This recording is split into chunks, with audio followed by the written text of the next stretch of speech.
Episode 44. என்னை அடிக்கிறதுக்காக பார்த்துட்டே இருந்தான்.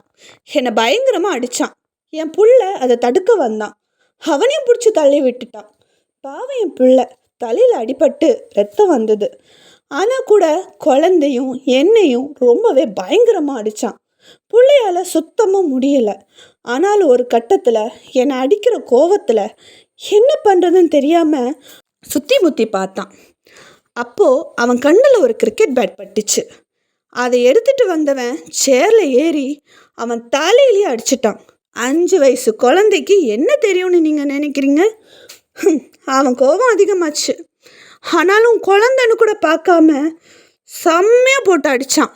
பாவம், என் புள்ள கதறி அழுத சத்தம் ஊர் முழுக்க கேட்டுச்சு. அதுக்கப்புறமா அவன் இனிமேல் நம்மளெல்லாம் பார்க்க போகிறதில்ல, நம்ம பார்த்துக்கலாமான்னு குழந்தைய சொன்னான். மறுபடியும் என்னை தூக்கி போட்டு அடிக்க வரும்போது ஓங்கி இன்னொரு அடி அடித்தான்.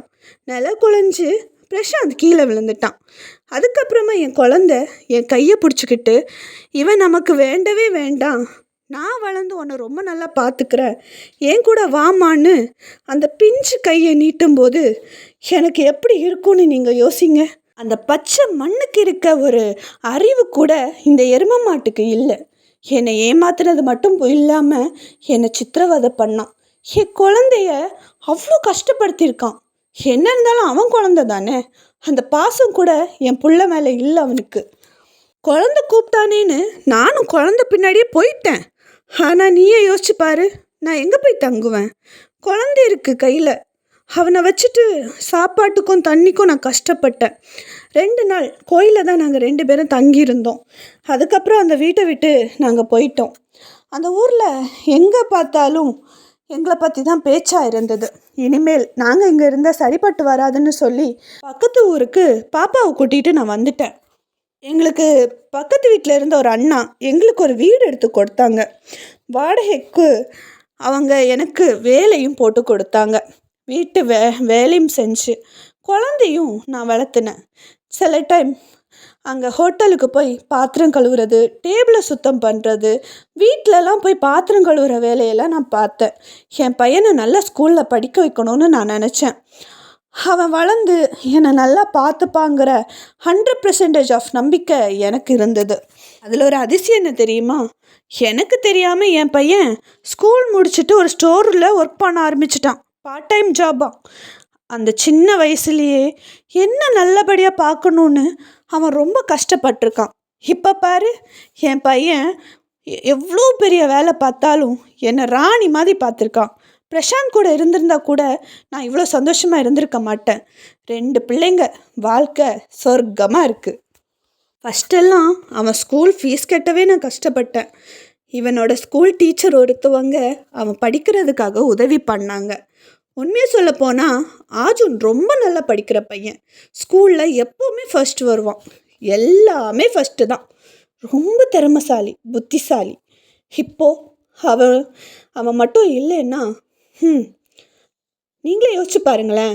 ஒருவேளை பிரசாந்த் சொன்ன மாதிரி இந்த குழந்தைய நான் வயத்துலேயே அழிச்சிருந்தா என் வாழ்க்கை என்ன ஆயிருக்கும்?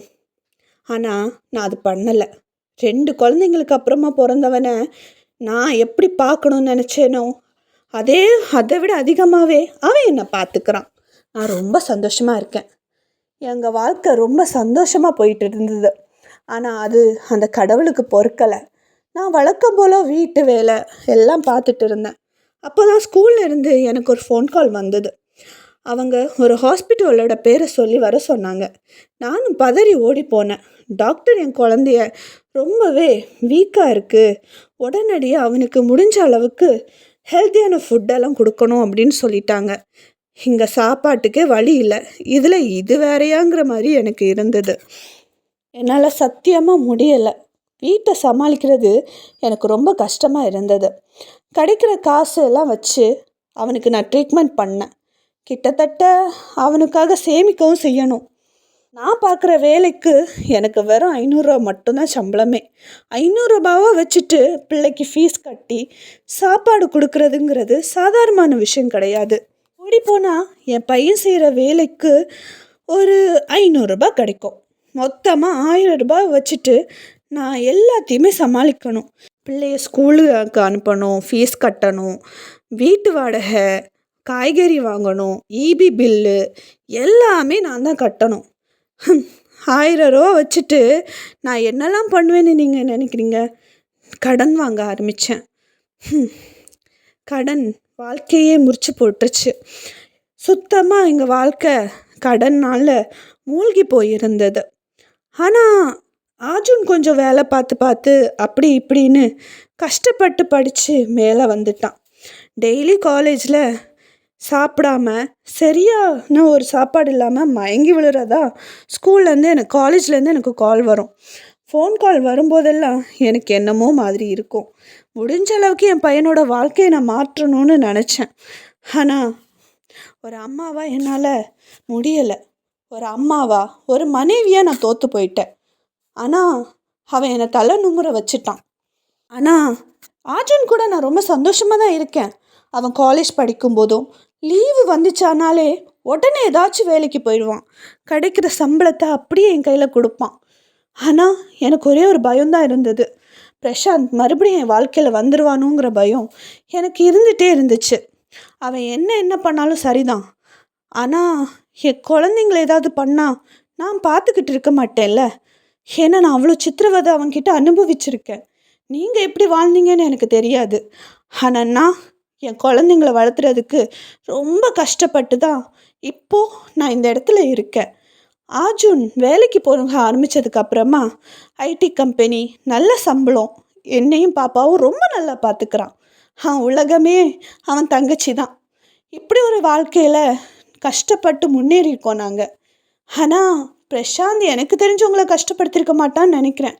ஆனால் எங்கள் வாழ்க்கை வேறு மாதிரி அப்படின்னு லக்ஷ்மி மூச்சு அடக்கி எல்லாத்தையும் சொல்லி முடித்தாங்க. கல்பனாவுக்கு லக்ஷ்மி சொன்னது எல்லாமே புரிஞ்சிச்சு. அவங்களுக்கு ரொம்பவே கஷ்டமாக இருந்தது.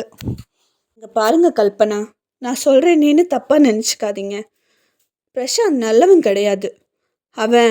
அவனுக்கு ஒரு விஷயம் வேணுங்கிறப்போ அதுக்காக என்ன வேணாலும் செய்வான். ஆனால் அது கிடச்சிருச்சுன்னு வைங்களேன், தூக்கி போடுறதுக்கு ரொம்ப டைமெல்லாம் எடுத்துக்க மாட்டான். சூப்பராக தூக்கி போடுவான். அதுக்காக 1000 காரணம் சொல்லுவான். அதை நம்ம ஏற்றுக்கிட்டு தான் ஆகணும் அப்படின்னு சொன்னாங்க. இதை கேட்ட கல்பனா அவங்கள பார்த்துக்கிட்டே இருந்தாங்க.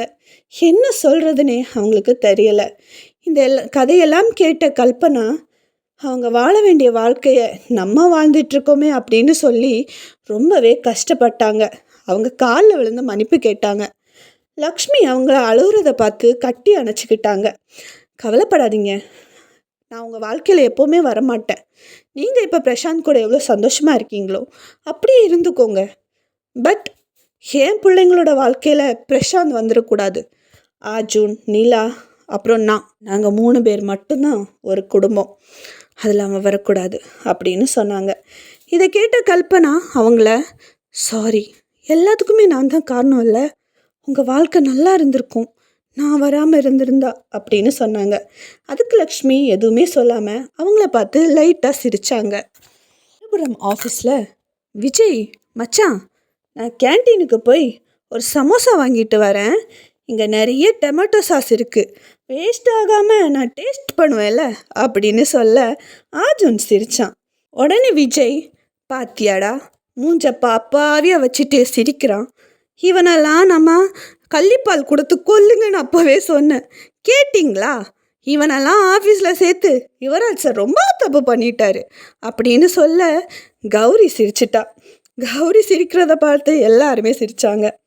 என்ன மச்சான் சொல்கிற, இந்த சாஸ் எல்லாமே ஒரிஜினல் இல்லை, ஃபுட் பாய்சன் ஆகிட போகுது அப்படின்னு சொல்லிக்கிட்டு இருக்கும்போது அந்த அக்காவை பாரு, காயத்தை க்ளீன் பண்ணுற பேரில் ஏதோ பெயிண்டிங் பண்ணுற மாதிரி இருக்குல்ல அப்படின்னு சொல்ல எல்லாருமே சிரித்தாங்க. மச்சான் ஓவராக வாய் விடாத, விஷ ஊசி போட்டு கொன்ற போகிறாங்க, நம்ம ஹாஸ்பிட்டல் கிடையாது இது, ஆஃபீஸ்லேயே ரொம்ப மோசமான டாக்டர் இவங்க அப்படின்னு சொல்ல அவங்க சிரிச்சிட்டாங்க. டாக்டர் சிரிக்கிறத பார்த்து, பாத்தியாடா அவங்கள கிண்டல் பண்ணால் கூட சிரிக்கிறாங்க, அப்போ அவங்க நல்லவங்க தான், விஷ ஊசியெல்லாம் போட மாட்டாங்க அப்படின்னு சொல்ல கௌரி ரொம்ப அமைதியாக ஆஜனை பார்த்துக்கிட்டே இருந்தா. ஆஜன் அதை கவனிக்கலை. அவன் ஃப்ரெண்ட்ஸ் கூட ரொம்ப ஜாலியாக சிரித்து பேசிக்கிட்டு இருந்தான். அப்போ ஆதி நடுவில் வந்து, மச்சான், இவ்வளோ நாள் நம்ம கௌரியை பார்த்து தான்டா பயந்துக்கிட்டு இருந்தோம். இனி கௌரியை பற்றி மட்டும் இல்லை, அர்ஜுனை பார்த்தும் பயப்படணும். பாரு, அவன் தலையில் மசாலா வருது, ஆக்சுவலி சாஸ் வருது, அப்புறம் இவனுக்கு கிட்னி சட்னி ஆயிடுச்சு.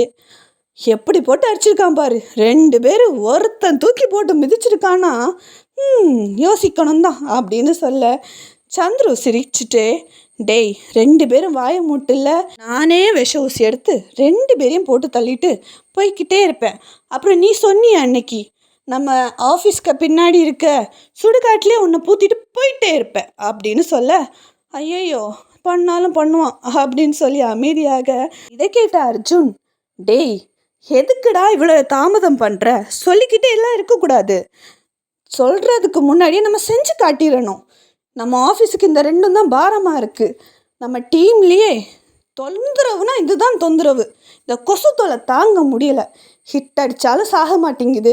பேசாமல் விஷ ஊசியை போட்டு கொண்டுடலான்டா அப்படின்னு சொல்ல, அவங்க 2 பேரும் அப்படியே சைலண்ட்டாக தலை குனிஞ்சிட்டு உட்காந்துட்டாங்க. ரொம்ப நேரம் ஆச்சு. ஆனாலும் அவங்க ட்ரீட்மெண்ட் பண்ணிகிட்டே இருக்க கௌரிக்கு பொறுமையாக இருக்க முடியலை. உடனடியாக அவனை பெட்டில் படுக்க வச்சுட்டு தேவையான மெடிக்கல் ட்ரே, தேவையான பொருட்கள், ஸ்டிச்சு போடுறதுக்கான தேவையான பொருட்கள் எல்லாத்தையுமே எடுத்து டாக்டரோட வேலையை பார்க்க ஆரம்பித்தா கௌரி. கௌரி பண்ணுறதை பார்த்து எல்லாரும் ஷாக்காக, ஹே கௌரி, இதெல்லாம் உனக்கு தெரியுமா? அப்புறம் தைக்கிற பேரில் வாயை தைச்சிட போகிற பாவம் அவன் அப்படின்னு சொல்ல, மூடு வாயை, எனக்கு தெரியும் அப்படின்னு அவ சொன்னான். உடனே கௌரி அவனுக்கு பேண்டேஜ் எல்லாம் போட்டு மருந்தெல்லாம் போட்டு விட்டுட்டு இருந்தா. இது எல்லாத்தையுமே அர்ஜுன் ரசித்தான். ஆனால் இங்கே யாருக்குமே இவ இதெல்லாம் எப்படி கரெக்டாக பண்ணுறா அப்படிங்கிறது புரியவே இல்லை. அவனுக்கு தேவையான இன்ஜெக்ஷன் எல்லாமே அவள் போட்டு விட்டா. அதுக்கப்புறம் அர்ஜுன் அவன் ஃப்ரெண்ட்ஸ் கூட பேசிகிட்டு இருக்க அவனுக்கே தெரியாமல் ஒரு கொஞ்சம் பிளட்டு எடுத்து ஒரு சின்ன பாட்டிலில் அடித்து எடுத்து வச்சுக்கிட்டா கௌரி. மறுபுறம், நிலா நீ ரொம்ப அழகாக இருக்கம்மா, உன் பேருக்கு ஏற்ற மாதிரியே அந்த நிலா மாதிரி நீ ரொம்ப அழகாக இருக்க அப்படின்னு சொன்னாங்க. இதை கேட்ட நிலா சிரிச்சுக்கிட்டே, என்ன உங்களுக்கு தெரியுமா, இவ்வளோ ஜாலியாக பேசிடுறீங்க அப்படின்னு கேட்க, ஒன்றே எப்படிம்மா எனக்கு தெரியாமல் இருக்கும், நீ நிலா தானே, உனக்கு உங்கள் அம்மா பேர் லக்ஷ்மி, அண்ணன் பேர் அர்ஜுன் கரெக்டா அப்படின்னு கேட்க, நிலாவுக்கு எதுவுமே புரியலை. ஷாக்கிங்காக பார்த்துட்டு, நான் இது வரைக்கும் உங்களை பார்த்ததே இல்லையே, அது எப்படி எங்களோட ஃபேமிலியெல்லாம் உங்களுக்கு தெரியும் அப்படின்னு கேட்க அதுக்கான பதில் அவங்கக்கிட்ட இல்லை. அதுக்கப்புறமா நிலா, என்னாச்சு, ஏன் நான் கேட்க எதுக்கும் பதில் சொல்ல மாட்டீங்க, உங்களுக்கு என்ன வேணும் அப்படின்னு கேட்டா. இல்லைம்மா, எனக்கு உன் அட்ரஸ் வேணும், கொஞ்சம் தர முடியுமா அப்படின்னு கேட்க, அட்ரஸா, நான் தெரியாதவங்களுக்கெல்லாம் அட்ரஸ் தர மாட்டேன் அப்படின்னு சொன்னான். இது ஜான்சிக்கு ஒரு மாதிரி ஆயிடுச்சு. அதுக்கப்புறமா நிலாவோட ஃப்ரெண்ட்ஸ் வர அவங்கக்கிட்ட சொல்லவே இல்லை, அப்படியே எழுந்துச்சு விளையாட ஓடிட்டா. இதை பார்த்த ஜான்சி, நீ சொல்லலைனாலும் பரவாயில்லம்மா, நான் கண்டுபிடிப்பேன் நீ எங்கே இருக்க அப்படின்னு மனசுக்குள்ளே சொல்லிக்கிட்டே நிலா விளையாடுறத பார்த்துக்கிட்டே இருந்தா. யார் நிலா அது, எவ்வளோ ஜாலியாக பேசிகிட்டு இருக்காங்க அப்படின்னு கேட்க, யாருக்கு தெரியும், நான் சும்மா உட்காந்துட்டு இருந்தேன், என் பக்கத்தில் வந்து பேர் என்ன, ஊர் என்ன, எங்கேருந்து வர, மலையில் இருக்கியா இல்லை தரையில் இருக்கியான்னு கேட்டாங்க. நானும் பதில் சொல்லிகிட்டு இருந்தேன். அப்புறம் எனக்கும் போர் அடிச்சிச்சா, அதான் பேசிகிட்டு இருந்தேன்டா அப்படின்னு சொல்ல, போர் அடித்தாலும் தெரியாதவங்க கிட்ட இவ்வளோ ஜாலியாக பேசுகிறியே, அது உனக்கே நியாயமா அப்படின்னு கேட்க, விடா வா விளையாட போகலாம் அப்படின்னு சொல்லிட்டு எல்லாருமே விளையாட ஆரம்பித்தாங்க. மறுபுறம் ஆஃபீஸில் அர்ஜுன் கேன்டீனில் உட்காந்து வேலை பார்த்துக்கிட்டு இருந்தான். அப்போது ஸ்ருதி அவன்கிட்ட போய், அர்ஜுன் சார் நீங்கள் எங்கே தான் இருக்கீங்களா, நான் எங்கெல்லாம் உங்களை தேடணுன்னு தெரியுமா, நீங்கள் இங்கே இருக்கீங்கன்னு உடனே நான் உங்களுக்காக சுட்ட சுட காஃபியும் சமோசாவும் வாங்கிட்டு வந்திருக்கேன், சாப்பிட்டுட்டு உங்கள் வேலையை பாருங்க அப்படின்னு சொன்னான். இதை கேட்ட அர்ஜுன் அவளை அப்படியே ஒரே கண்ணால் பார்த்துட்டு மறுபடியும் வேலையை பார்க்க ஆரம்பித்தான். அதே நேரம் கௌரியும் காஃபியோட வர அர்ஜுனுக்கு என்ன பண்ணுறதுனே தெரில. ஆகா, இவ்வளோ இதே டைமுக்கு வராளே, செத்தடா அர்ஜுன் இன்னைக்கு நீ அப்படின்னு மனசுக்குள்ளே நினச்சிக்கிட்டான். இதை பார்த்த விஜய், மச்சான் என்ன உனக்கு ஒரு கதை எழுதுறதுக்கு ஒரு ஸ்டோரி கிடச்சிருச்சு போலையே. ஓப்பன் பண்ணால் ஹீரோ ஒரு ஐடி கம்பெனியில் ஒர்க் பண்ணுறான். அவன் ஹீரோயினை ரொம்ப லவ் பண்ணுறான். அவள் காஃபி கொடுக்க வரும்போது இதில் ட்விஸ்ட் இருக்கணும்ல. வில்லி ஆல்ரெடி காஃபியோட வந்து உட்காந்துருக்கா. ஹீரோயினுக்கு கோபம் வருது. அப்படியே முறைக்கிறா. அப்படியே அந்த காஃபியை ஹீரோ மேலே ஊற்றிட்டு செம்ம கோவமாக போகிறா. அப்புறம் கிளைமேக்ஸ், காலில் விழுறான், கையில் விழுறான், அவள் தூக்கி போட்டுட்டு போகிறான். அப்புறம் ஹீரோ அப்படியே காத்தோட போகிறான். எப்படி நம்ம கதை அப்படின்னு விஜய் கேட்க ஆர்ஜுன் முறைக்க ஆரம்பித்தான். அந்த நேரம்தான் ஆர்ஜுன் கௌரியை பார்த்து, என்ன கௌரி மேடம் அங்கேயே நின்று என்ன பண்ணிகிட்ருக்கீங்க, உட்காருங்க அப்படின்னு சொல்ல அவள் அப்படியே முறைச்சிக்கிட்டே உட்கார்ந்தா. இதை பார்த்த கௌரி கோபமாக எழுந்து போனான். இதை பார்த்த கௌரி சிரிச்சுக்கிட்டே ஆர்ஜுனை பார்த்து ஏதோ ரொம்ப ஜாலியாக பேசுகிற மாதிரி ஸ்ருதிக்கு தெரிய ரொம்பவே கோபம் வந்தது அவளுக்கு. நான் தானே ஃபஸ்ட்டு வந்தேன், முந்திரி கொட்டை, நான் எப்போ வந்தாலும் கரெக்டாக வந்துடுறா, இவளை அப்புறம் பார்த்துக்குறேன் அப்படின்னு சொல்லிட்டு அவள் போனான். மறுபுறம் யுவராஜ் அவன் கேபினில் இருந்த சிசிடிவி கேமராவில் இருக்க ஃபுட்டேஜ் எல்லாத்தையுமே திருப்பி திருப்பி போட்டு பார்த்துக்கிட்டே இருந்தான். நிஜமாக கேன்டீனில் என்ன நடந்துச்சு அப்படின்னு அவன் தெரிஞ்சுக்க நினச்சான். ஏன்னா ஆர்ஜுனை சஸ்பெண்ட் பண்ணியிருந்தாலும் கண்டிப்பாக இதில் அவன் தப்பு இருக்காது அப்படிங்கிறத யுவராஜ் ரொம்பவே நம்பினான். மறுபுறம் ஆர்ஜுன் கௌரி கிட்ட பேசிக்கிட்டே இருக்கும்போது அவன் கை தட்டி அவன் கையில் இருந்த காஃபி கீழே கொட்டிடுச்சு. இதை பார்த்த ஆதியும் விஜயும் காதல் அழிவதில்லை அப்படின்னு கத்த ஆரம்பிச்சிட்டாங்க. டேய், காஃபி கொட்டுனதுக்கும் காதலுக்கும் என்னடா சம்மதம் அப்படின்னு கேட்க, ஆட போங்கடா அப்படின்னு சொல்லிட்டு மறுபடியும் காதல் அழிவதில்லைன்னு பாட்டு பாட ஆரம்பித்தாங்க. அங்கே இருக்க எல்லாருமே பயங்கரமாக சிரிக்க, அதுக்கப்புறமா ஆர்ஜுன் வாஷ்ரூமுக்கு போய் அவன் ட்ரெஸ்ஸை க்ளீன் பண்ணிக்கிட்டான். கௌரி ஏதோ யோசித்து சிரிச்சா. ஸ்ருதி ரொம்பவே கோபமாக இருந்தா. மறுபுறம் பார்க்கிங்கில் விடு மச்சான், எப்படியோ அவன் ரொம்பவே ஓவராக தான் பண்ணிட்டான். இனி நம்ம சந்தோஷ பயன்படுத்தி அவனை அடிக்கலான்னு பார்த்தா அவன் அதோட மோசமாக இருக்கான். இங்கே பார், நாளைக்கு ஈவினிங் நான் ஒருத்தனை வர சொல்லியிருக்கேன். அவன் ஆர்ஜுன் கதையை முடிச்சிடுவான். அவன் இருக்கிறதுனால தானே எல்லாரும் ஆடுறானுங்க. அவன் இல்லைன்னா யுவராஜ் கூட ஆட மாட்டான். என்ன இந்த கம்பெனிக்கு சிஇஓனா அவனை பெரியவனா? பார்த்துக்கலாம் விட மச்சான் அப்படின்னு அரவிந்த் சொன்னான். இல்லைடா, நான் அவனை சும்மா விட மாட்டேன்.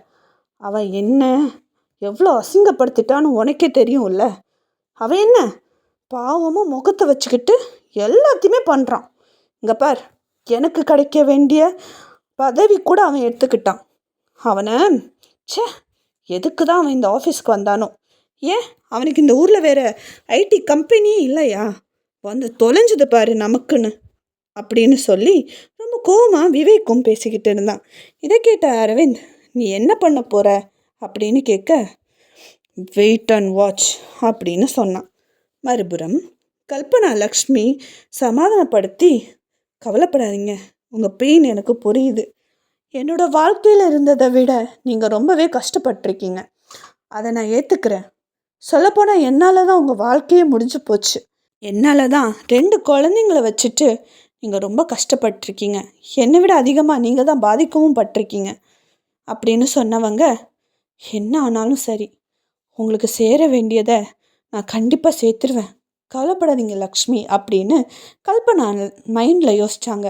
லக்ஷ்மி அவங்கள பார்த்துக்கிட்டே இருந்தாங்க. மாலை 5:30 மணி. இல்லை, அவள் ஸ்கூல் பஸ்லேருந்து இறங்கி அவள் ஃப்ரெண்ட்ஸுக்கு பாய் பாய் சொல்லிட்டு வரவும் ஆர்ஜுன் வீட்டுக்கு வரவும் சரியாக இருந்தது. அண்ணனை பார்த்த நிலாவுக்கு ரொம்பவே சந்தோஷமாக இருந்தது. ஓடி போய் கட்டி பிடிச்சிக்கிட்டா. நிலா, உனக்கு நான் ஒரு கிஃப்ட் வச்சுருக்கேன் அப்படின்னு சொல்ல, என்ன கிஃப்ட்டு? நீ எனக்கு கிஃப்ட் கொடுப்பியா அப்படின்னு கேட்டா. அதுக்கு அர்ஜுன் ஸ்பேஸ் ஸ்டேஷன் போகிறதுக்கு வேண்டிய டிக்கெட்டை கொடுத்தான். அதை பார்த்த நிலா செம்ம ஹாப்பியாகி அங்கேயே குதிக்க ஆரம்பிச்சிட்டா. அந்த நேரம் லக்ஷ்மியும் வர, நிலா அந்த டிக்கெட்டை காமிச்சு, அண்ணா என்ன ஸ்பேஸ் ஸ்டேஷன் கூட்டிகிட்டு போக போகிறாங்களே அப்படின்னு சொல்லி அம்மா கிட்டேயும் சொல்ல, லக்ஷ்மிக்கு இவ்வளோ நேரம் இருந்த கோபம், டிப்ரெஷன் எல்லாத்தையுமே மறந்து நிலாவோட சந்தோஷத்தில் ரொம்பவே சந்தோஷப்பட்டாங்க. அவங்க ஆர்ஜுனை அப்படியே பார்க்க ஆரம்பித்தாங்க. உறவு மலரும்.